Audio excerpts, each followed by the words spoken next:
She mentioned it should be her biological father who escorts her at the altar during the wedding.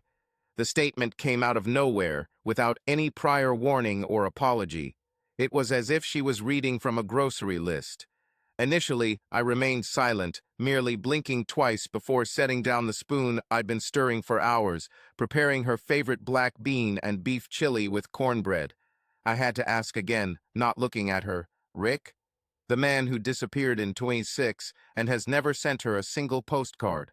Inside, I felt her familiar long sigh, a signal that I might overreact.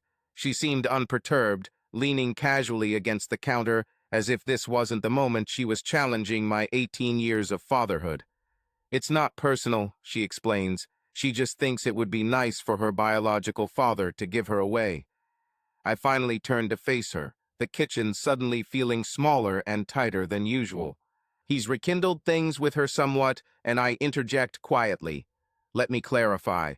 I covered the cost of the venue, dress, catering, photographer, and even the initial payment for their honeymoon cruise.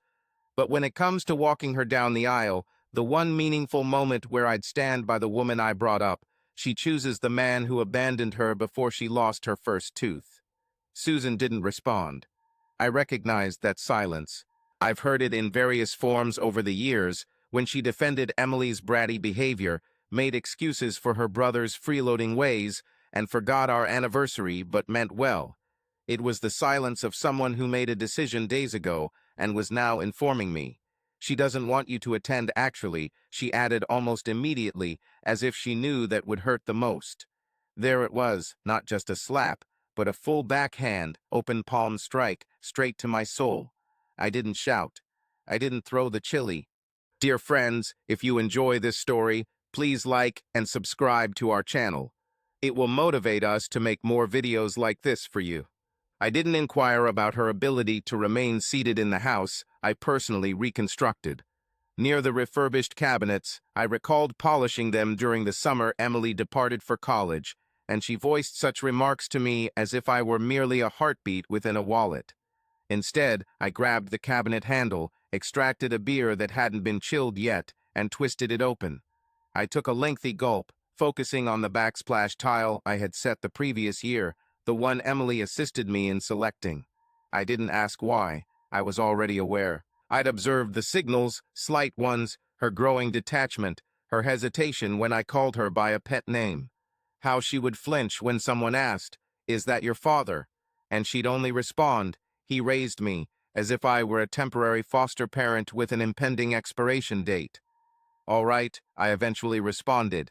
Blinked eyes looked questioningly at me. "What?" I inquired, repeating, "All right?" Composed, controlled, like a man who had just recognized the final page of the book was a punchline. And I meant it because, at that moment, I comprehended something they didn't. Clarity, not mistake or misconception they had chosen, now it was his turn to do so.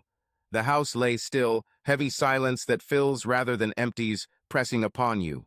Inaudible heartbeats echo in the quiet when one tries not to think. John occupied his study, a miniaturized garage with a faint scent of engine oil and cedar shavings. On the desk rested Emily's wedding folder, once neatly organized, now worn and overflowing. It housed invoices, receipts, swatches of fabric. Mementos amassed when investing in someone else's aspirations. He activated his laptop, summoning his email. The subject read "Final tuxedo fitting confirmation required." The cursor blinked expectantly. He responded, canceling the appointment, citing an unforeseen event. First cut made. He closed that tab, opening another instead, one bookmarked long ago, untouched till now. Kodiak Wilderness Charters, a 7-day deep-sea fishing adventure in Alaska, including lodging, meals, equipment, and seclusion. 5 years ago, this link was saved as a potential retirement trip that never materialized. After hesitating, he clicked the Book Now button. Minutes later, his credit card details were entered and the confirmation email arrived. The second decision made, next, he opened his banking app for one final transfer, the wedding band Platinum, valued at $2,000 with an inscription chosen by Emily. "Forever starts today." He scrutinized it thoughtfully. Forever, a tender sentiment. He sighed and initiated the payment. The third decision completed. 3 quiet, tranquil decisions. No outbursts. No arguments. No declarations about infidelity. John no longer cared for that. This wasn't a man leaving his family. This was a man understanding he never truly belonged. Underneath the desk, he retrieved his tackle box. For years, he hid in the shadows of a pair of old steel-toed boots and an image of Emily, age 12, proudly displaying her first catch. He gazed at that photo for a lengthy period. She was wearing braces back then, with an uneven fringe too. She called him father without a hint of doubt. He laid the picture face down in the drawer. Subsequently, he rose, retrieved his waterproof bag from the closet. He carefully, systematically packed thermal clothing, fleece, socks, gloves. His finest pocket knife, a paperback edition of The Old Man and the Sea, a tiny silver flask. He left the wedding invitation on his desk untouched. No note was written, no text sent, nor did he knock on Susan's door. When the zipper closed and the bag landed softly on the floor, a part of him sealed within it. By morning, he would be aboard a plane bound for Anchorage, eventually to Kodiak. He was tired of being the man who waited to be summoned. That evening, Susan donned her favorite cream cardigan to book club, the one with pearl buttons and an air of unshakable superiority stitched within its threads. She presented lemon bars, purchased yet artfully moved to a personal dish for a homemade touch, along with a dusted-off bottle of Chardonnay reserved for special events. Tonight was a triumphant celebration. The women congregated in Marcy Delaney's sunroom, nibbling, chatting, feigning interest in the assigned memoir. However, Susan couldn't contain her excitement. A hint of a smile played on her lips even before the cork was pulled. "How are wedding preparations coming along?" Marcy queried, only half paying attention, searching for juicy tidbits. Susan placed her glass carefully on the table. "Well, there has been a slight alteration in our plans." She paused dramatically. Then, Emily decided she wishes her biological father to escort her down the aisle. Gasps. Not shocks, but rather the curious, gossipy kind. The kind that sensed trouble brewing. Rick. One of them blinked. "Isn't he?" "I thought he was out of the picture." Susan nonchalantly shrugged, signaling her disinterest in theatrics. However, if pressed, she conceded. "They've reconciled," he admitted. "It seems to have been beneficial for her, and John appears to be at peace with it." John posed his question. Susan took a sip of her wine. "I suppose so." Remarkably, he demonstrated maturity in response. Essentially, he didn't react negatively, thus I emerged victorious. She omitted the way he stared blankly at the tiles after her statement, or the heavy silence that fell like a weighted coffin. Instead, she reinterpreted his quietude as agreement, making it acceptable and manageable. Her account of events shone with polish and eloquence. Meanwhile, across town, Emily was tweeting from the couch. "I can't believe this is happening. So excited that my biological father will be giving me away. Tears welling up emoji red heart blessed wedding week." The likes poured in swiftly. Relatives, old university acquaintances, and even a few nursing school companions offered their congratulations. "Wow, this is beautiful. Overjoyed that you're having this moment." Ring. Rick hadn't replied to her last message, or the one before that. 3 months had passed since their last genuine conversation, which occurred when he commented on her Facebook post with her fiancé, saying, "You look so mature." This was followed by no further communication, no phone calls, no plans made. Yet, she held on to the hope, or perhaps wished it to be true. In her mind, she envisioned a beautiful scene herself arm in arm with the man who was genetically hers, walking into the ceremony's warm light as onlookers admired. Perhaps he would cry, perhaps she would too. She didn't ponder over the thought of passing by the empty seat where John would have sat. She also failed to consider that the man who had never once taken care of her scraped knees or attended her choir concerts and sweaty gymnasiums was not Rick, but John. Yet, stories can be deceptive. One tells them often enough, one begins to believe them. Susan, too, believed her story that John was well, that she had acted reasonably, that her daughter's decision was based on healing, not betrayal. At the book club gathering, she refilled her glass and pondered the memoir's themes of forgiveness, offering a partially formed perspective. Yet, she failed to consider that the man she assumed was discarded had vanished with a deliberate intent beyond her understanding. The sweetness of triumph is only accentuated when one is unaware of the true loss incurred. The sun above Boulder showed no mercy that day, shining relentlessly, too jovial for the impending events. The ceremony was arranged outdoors at an expansive estate on the city's outskirts. White portable chairs, roses adorning the path. A string quartet practiced softly under a shelter, their music slightly discordant due to nerves or heat. Guests trickled in leisurely, attired in pastel garments and overpriced footwear, using programs doubling as fans to dab their brows. Emily found herself in the bridal suite, surrounded by mirrors, bridesmaids, and curling irons. However, her gaze remained fixed on the phone in her lap, unread messages awaiting.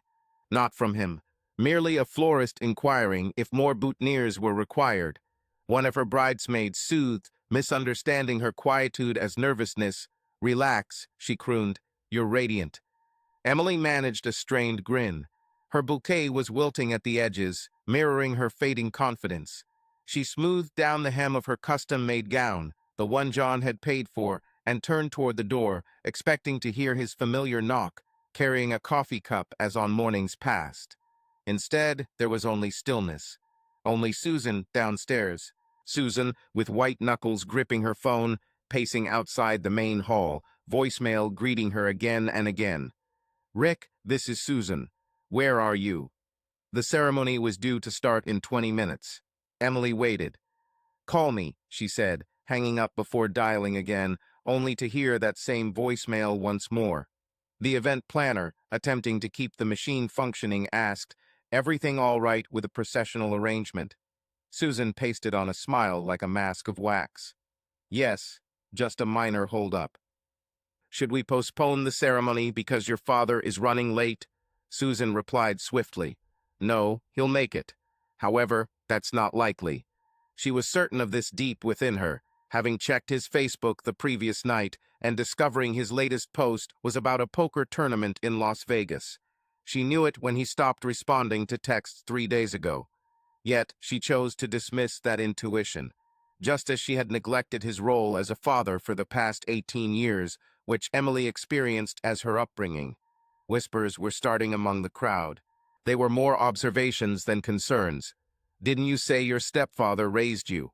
Where is he, exactly? I thought he was funding the entire wedding." The string quartet began to play a gentle version of Canon in D, but it was too soon. Emily stood at the garden entrance, her bouquet shaking in her hands, staring down the long aisle she was supposed to walk alone. Beside her, Susan appeared, lips pressed tight. "He's likely just caught in traffic," she murmured. Emily remained silent. Her gaze drifted towards the horizon in hope that Rick might appear, rounding the corner. "Ty, question for you." Arms outstretched. "Nothing." The guests grew restless in their seats, their murmurs ceasing as they anticipated some action, some event. The officiant stepped forward hesitantly, shooting Susan a curious look. "Ready to start?" Susan nodded hastily. Emily remained rooted. She looked down the aisle, then behind her, then back at the crowd. No one waited at the end, no John, no Rick. Only 150 sets of eyes, all questioning the same thing. What went wrong here? The veneer was yet to crack, but fine lines were spreading rapidly. The atmosphere remained tense. Emily stood past the trellis, still clutching the bouquet as if it could hold her in this moment. Maid of honors whispered behind her, feigning ignorance of the panic beneath her forced grin. Susan stood frozen, anxious, and filled with denial, each part of her straining to maintain composure. Guests started glancing at their watches. The officiant coughed politely, looking down at his script repeatedly. The string quartet shifted to gentle, drifting tones, trying hard not to reveal they were improvising now. And then Emily's phone buzzed. A single text message. "I'm sorry, can't make it. Work emergency. No, I love you. Yes, we'll make it up." Just that.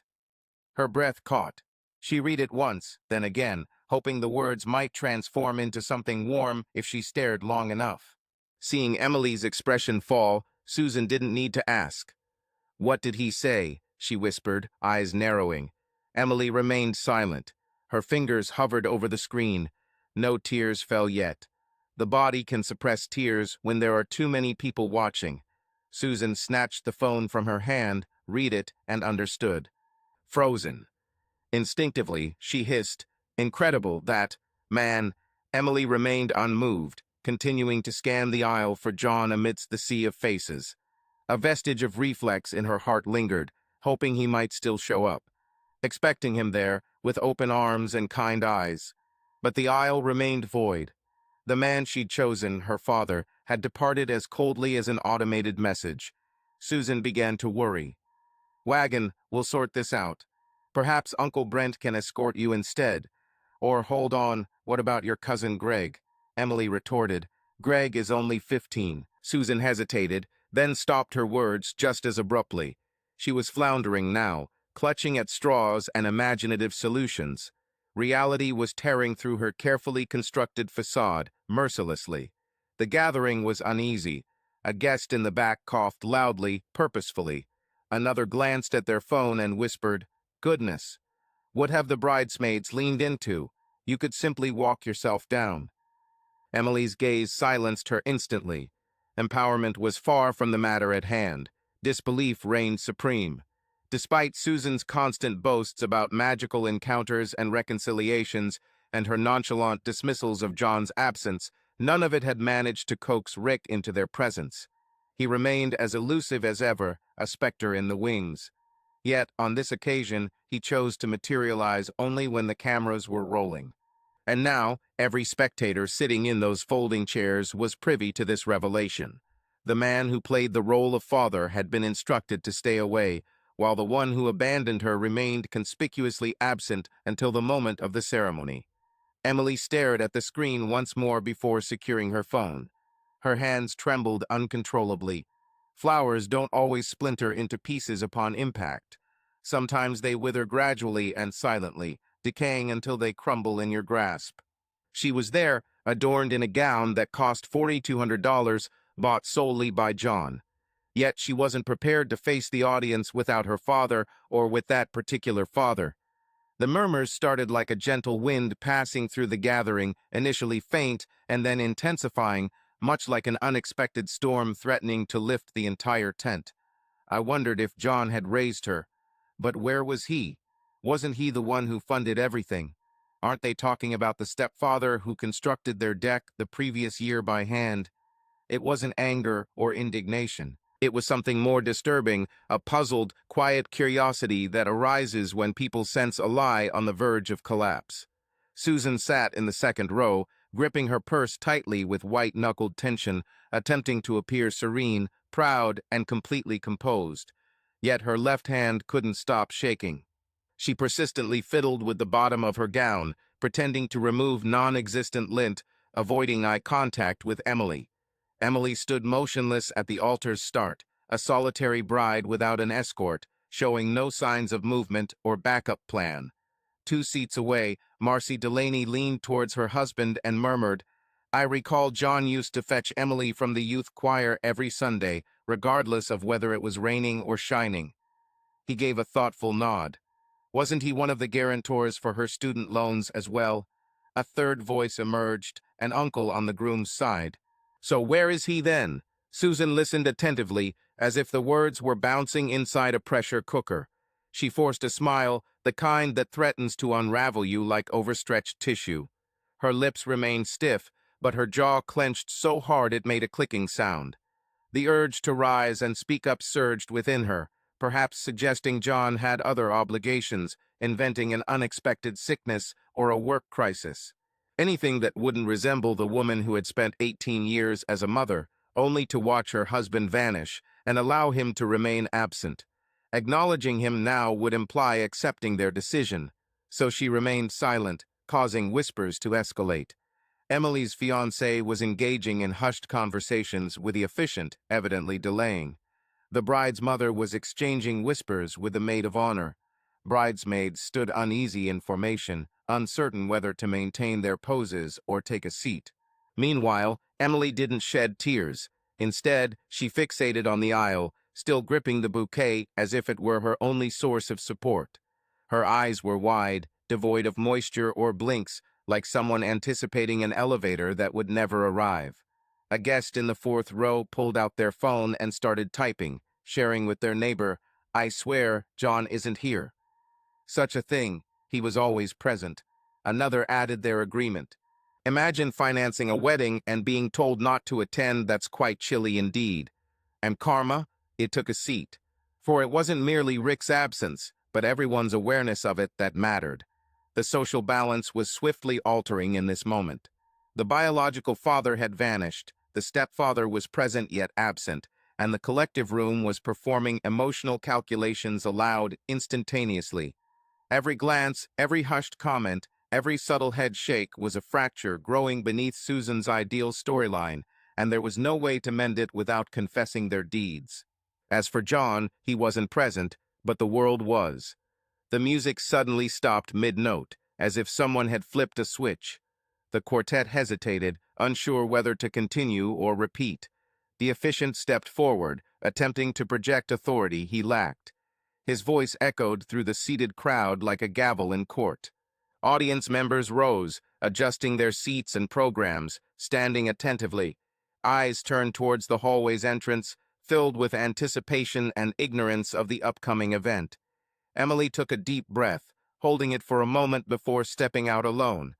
The trail of her dress trailed behind her, heavy like a chain. Her heels echoed loudly against the wooden flooring beneath the carpet, amplifying the pressure of so many gazes on her.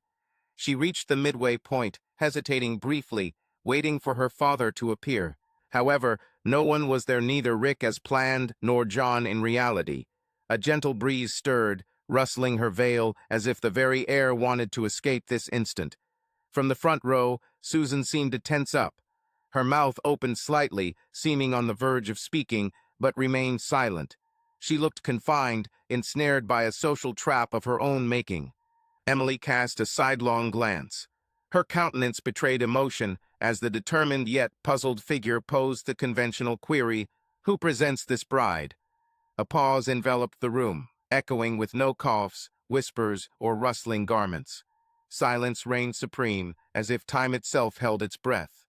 Emily's lips quivered, and her gaze flickered between Susan, the groom, and the assembled guests, then back to the vacant aisle behind her. No rescuing father emerged. No hand stretched towards hers. No belated intervention appeared like a timely rescue act. Her lip trembled again. The determined figure tried once more, softening their voice. "Who presents this bride?" In a flash of panic, Susan prepared to speak. But before she could utter a word, Emily whispered, almost inaudibly, "Nobody." The determination paused, then inclined its head almost reverently and beckoned her forward. She took one more step, then another, but her progression slowed, tears filling her eyes as her sight grew hazy. As she reached the altar, her hands trembled so much that the bouquet was disintegrating. A white rose dropped to the floor, uncollected. Neither the groom nor anyone else retrieved it. He tenderly touched her arm, uncertain. She jerked. It wasn't just humiliation now, it was impending collapse. All the carefully posed selfies, the blessed hashtags, the carefully constructed image of her life she had shared with the world, none of it seemed significant in that moment. Because in the instant meant to symbolize love, heritage, and family, she stood starkly and painfully solitary. There was no John, no Rick, only the haunting whisper of what could have been, what should have been, and the chilling awareness that when you opt for illusion over loyalty, you may end up with neither. The sun refuses to truly set at this latitude in late June. Instead, it lingers close to the horizon, as if too lethargic to rest, casting a golden hue over the icy expanse of the Gulf of Alaska. The air carried the scent of salt, pine, and something clean enough to burn. John positioned himself by the boat's edge, his worn hands clutching the fishing rod. His coat was zipped halfway, his hat lowered. The guide adjusted equipment nearby, without uttering a word. They had discussed halibut patterns, tides, and tackle weight earlier. No personal or emotional exchanges were necessary, precisely how John preferred it. He launched his line smoothly, the spool emitting a brief melody before settling into an unbroken, attentive pause. The water rippled softly, as if acknowledging the man gazing into its depths. In a corner of the deck, hidden beneath an extra tackle box and an aged map, John's phone buzzed once, then twice, then thrice consecutively. He refrained from looking. He knew what it signified. He could almost hear Susan's voice in that first message. "John, please call me or Emily's. I was mistaken. I need you. I made a mistake. But that phone, maybe it could have been on the moon." Instead, he reached into the cooler and retrieved a beer, popping it open with a resonant hiss that reverberated across the sea's expanse. He took a deep swallow, releasing his breath while gazing at the water. There was a sacred quality to that quietness, not the lack of sound, but the lack of anticipation. No one demanding him to repair or offer sacrifice, no one disguising their deceit as his fault for being tranquil. Only the soothing, regular collision of waves with fiberglass. John recalled the wedding date. He hadn't forgotten it. He could visualize it vividly, like a film playing for someone else's sweaty guests. Emily holding a bouquet tightly, Susan pretending to be composed. And he envisioned the empty aisle. He smiled to himself, not with bitterness or malice, but with freedom. He didn't feel angry.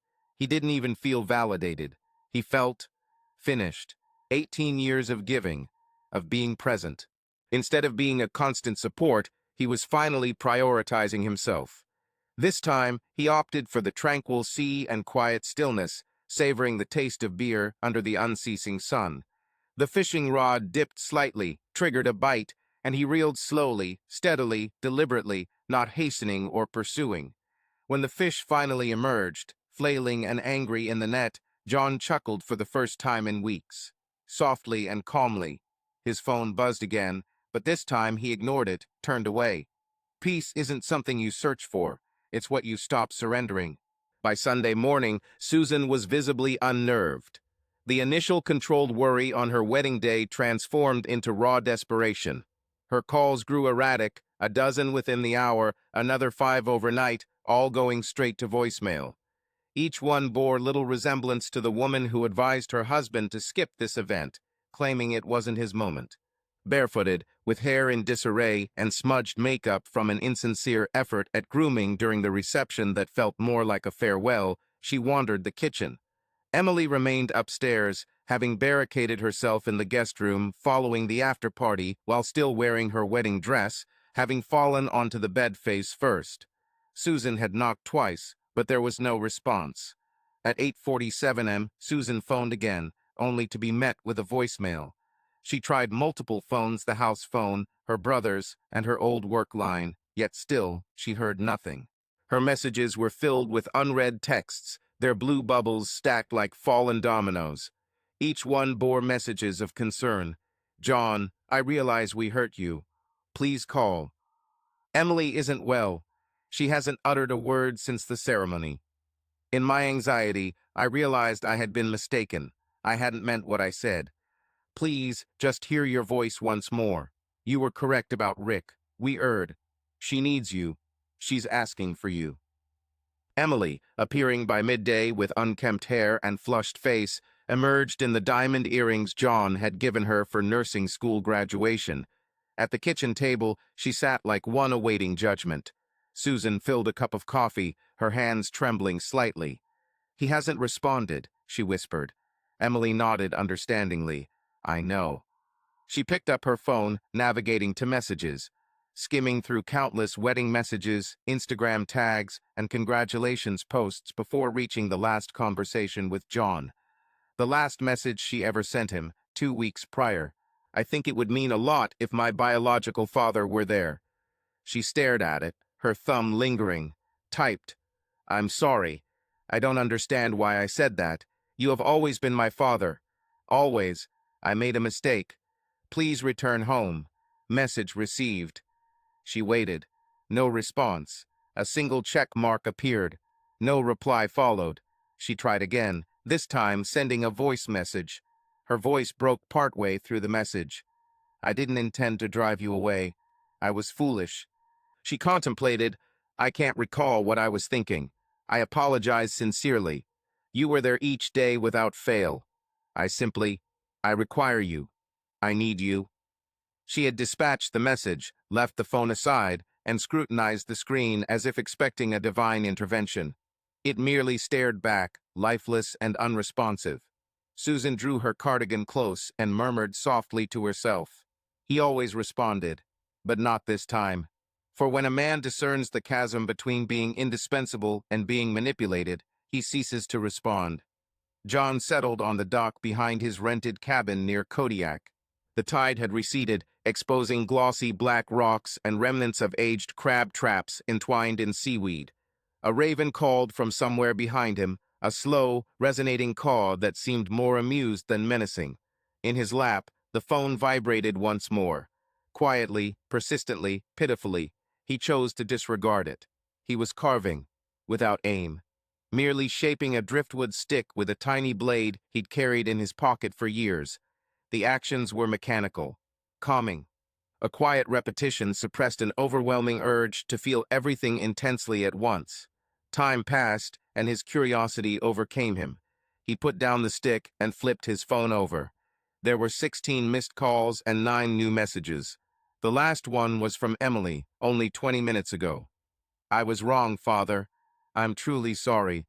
Please return home. He read it twice. The word father lingered like a deception. She hadn't addressed him that way in years, not honestly, not without a caveat. Step forward. Not genuine. Stand in. Now she expected this to mend the wound she had caused. He listened mentally to the voice note underneath it, hearing desperation and cracks. Probably recorded from the room where she sulked, or maybe the same kitchen where Susan once stood before him and said, she prefers her real father. He gazed at the message longer than intended, not because it affected him, because it didn't. There was no ember of affection, no gnawing urge to pardon, no surging of parental feeling, just silence. The scene was reminiscent of a replayed movie, the end known, the disappointment felt, realizing no eloquent speech could undo the harm. John delayed 10 seconds before his thumb swiped, erasing the message without response or draft, second thoughts absent. He skimmed through the rest. Susan's texts were lengthy, contrite, pleading for forgiveness.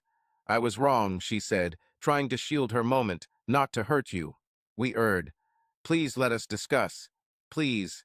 He left those messages unaltered, merely closing the app. He placed the phone face down, allowing the sun to warm its back until it dimmed and switched off. Back to whittling he went, as the truth became crystal clear. They didn't only exclude him, they filled his place. Realized now that the substitute didn't show up. Too bad. Not every mess gets cleaned, not every moment gets a redo, and not all fathers return even when you finally acknowledge their true role. The internet never slumbers. It craves blood when it senses hypocrisy. It began as a casual post on a Boulder subreddit by u/Fenuvit89. Attended a wedding recently where the bride's stepfather, who raised her from age 5 and financed everything, was not even invited. She opted for her real dad to escort her down the aisle instead. He abandoned her, left her alone at the altar. The image remains etched in my mind. A blurry shot from the second row, Emily standing solo at the head of the aisle, bouquet quivering, teary-eyed. No father, no movement, just the raw, unedited awkwardness of a moment marred by pain. The comments flooded within the hour. The individual who footed the entire bill wasn't permitted to attend a harsh twist for someone brought up by him all these years. It's heart-wrenching to be replaced at the 11th hour. The term ungrateful falls short here. This incident resembles why some men opt for solitude in Alaska, never returning. Then came the viral renditions, screenshots on Twitter, TikTok explainers with dramatic scores, reaction channels analyzing it like a crime podcast, and someone on Facebook posting a thread titled, "The Father Who Stood By for 18 Years, Only to be Ghosted at the Altar." The responses were ruthless. Words like heartless can hardly express the sentiment. This is emotional robbery, as clear as day. She no longer deserves the title dad, not when it suits her convenience. I hope he ignores every single message from them. Susan learned of it through Marcy. A soft, trembling phone call. Susan, who didn't use Reddit, still clicked the link Marcy texted her and watched the story unfold in real time. 63,000 upvotes escalated to 81,000, then 124,000. Afterwards, a BuzzFeed article ensued.